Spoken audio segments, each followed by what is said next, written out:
yaşıyor olmalı. Durumumuz kötü. Durum vahim. Lütfen gerekli tedbir alın. Ben kendisine teskin edici sözler söyledim. Vali elbet gerekeni yapacaktır, merak etmeyin dedim. Ondan sonra valiyi aradım. Vali her seferinde evet kontrol edeceğiz, merak etmeyin, yeterli gücümüz var şeklinde cevap verdi. Erdal İnönü endişeleri dağılmış olarak Ankara uçağına giderken Madımak Oteli'nde umutlu bekleyiş sürüyordu. Nasıl olsa gelecekler diye düşünüyorlardı. Kurtulacağımızı umuyoruz, bekliyoruz. Asla ölümü kendimize yakıştırmıyoruz.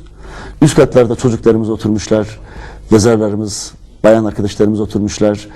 Sıkılmışlar kuşkusuz, birbirlerine saçını örüyorlar genç kızlarımız. Kitap okuyanlar var, şarkı söyleyenler var.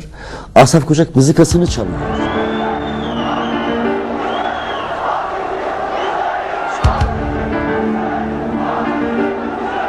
Merdivenlerde oturan 3 şairin fotoğrafı var biliyorsunuz. Birisi ya buradan olaylar büyür de birimize bir şey olursa ne yaparız dediler. Kalanlar ölen için şiirler yazar dedi Metin.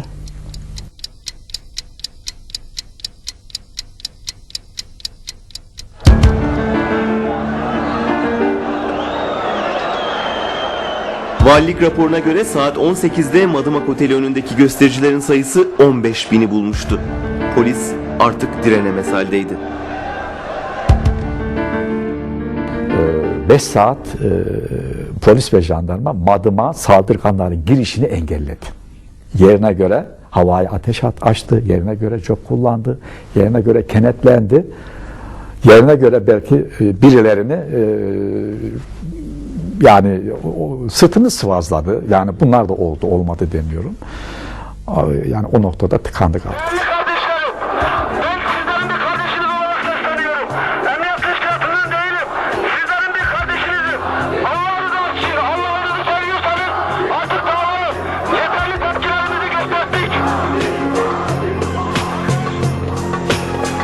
Valinin isteği üzerine belediye başkanı Temel Karamollaoğlu ve Büyük Birlik Partisi'nin ilçe başkanı bu kez otelin önünden hoparlörle göstericilere hitap etti.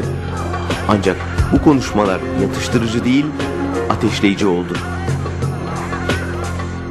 Belediye başkanı konuşuyor diye duyduğum anonsun arkasından bir ses kalabalığa gazanız mübarek olsun dedi. Bir, bu şenlikler iptal edilmiştir. Büyük bir gürültü ile, büyük bir alkış ile sesler yükseliyor. İki diyor, Pir Sultan Abdal heykeli yerinden kaldırılmıştır. Aynı güruh, aynı coşkuyla bir kez daha havalara zıplıyor, trans halinde. Şenlik için kentimize gelmiş olanlar şehirden en kısa sürede çıkartılacaklardır diyor anons. Aynı coşku bir kez daha yaşanıyor. Orada mesela bana atfen söylenen gazanız mübarek olsun, yani mantıklı bir söz değil. Şimdi bir insan o gün için söze başlarken cumanız mübarek olsun diye halkla bir diyalog kurmak için başlayabilirsiniz ama neyin gazasını mübarek olsun diyeceksiniz. O sırada Vali Karabilgin henüz 2 haftalık Başbakan Tansu Çiller'le görüştü. Helikopter ve uçakla acil takviye istedi. Başbakan heyecanlıydı. Çok daha böyle kesin işte emir verir biçiminde sözler etti. Yani ne yap önle, herhangi bir zarar gelmesin kimseye biçiminde şeyler söyledi başbakan. Oysa artık çok geçti. Son derece zayıf olan polis barikatı gerileye otel duvarına dayanmıştı. İtfaiye araçları hükümet meydanına gelmiş ancak kalabalık tarafından engellenmişti. Saat 7'ye yaklaşırken sökülen heykel iplerle çekilerek meydana taşındı ve göstericilerce parçalandı.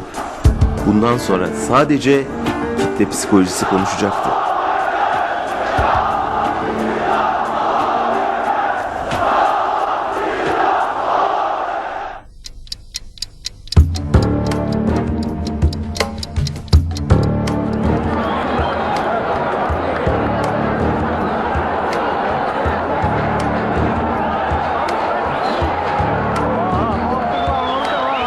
Akşam saat 7'yi vurduğunda Genelkurmay Başkanı Orgeneral Doğan Güreş valiyle telefonla görüştü ve bunlar karayobazdır, bunları hemen temizleyelim dedi.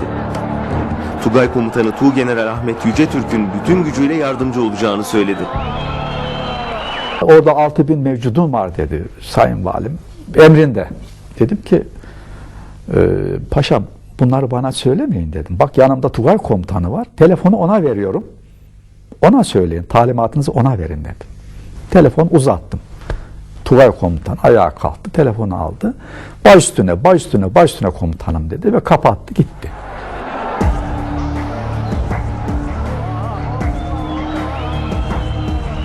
Genelkurmay Başkanı Doğan Güreş, garnizon komutanına "Senden Aziz Nesin'i sağ istiyorum paşam" demişti. Tuğgeneral Yücetürk, Aziz Nesin'in Madımak Otel'de olduğunu ancak o an öğrendi ve harekete geçti. Göstericilerden biri otele tırmanıp eşyaları yağmalamaya başladığında oteldekiler nefesini tutmuş askeri bekliyordu. 20-30 kişilik, 40 kişilik askerler geldi. Hükümet meydanına. İşte orada evini koruyacak şekilde mevzi alarak bunları maalesef ben yaşadım, gördüm. Benim güvenliğimle ilgili bir sorun yok. Madımak'ta sıkıntımız var. Oraya yoğunlaşması lazım. Ama askeri birlikten gelen, bu parça parça gelen gruplar olay yerinden çok işte efendim şu caddede mağazaların etrafında güvenlik önlemi alalım. Şurada kuyumcular var orada alalım gibi ipe sapa gelmez ama askeri risk altına atmayacak olan bölgeler. Az sonra küçük bir askeri birlik Madımak Oteli'nin bulunduğu meydana girdi. Ancak komutanın arabasını çevreleyen asker ilk sloganla şaşırıp mıhlandı.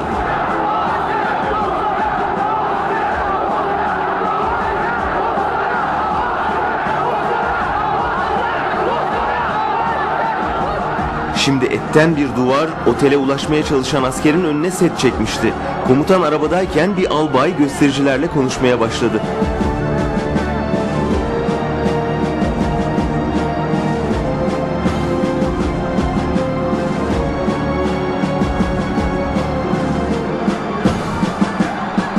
Birkaç dakikalık pazarlık sonunda asker kalabalık karşısında cılız kaldığını gördü ve göz göre göre geri çekildi.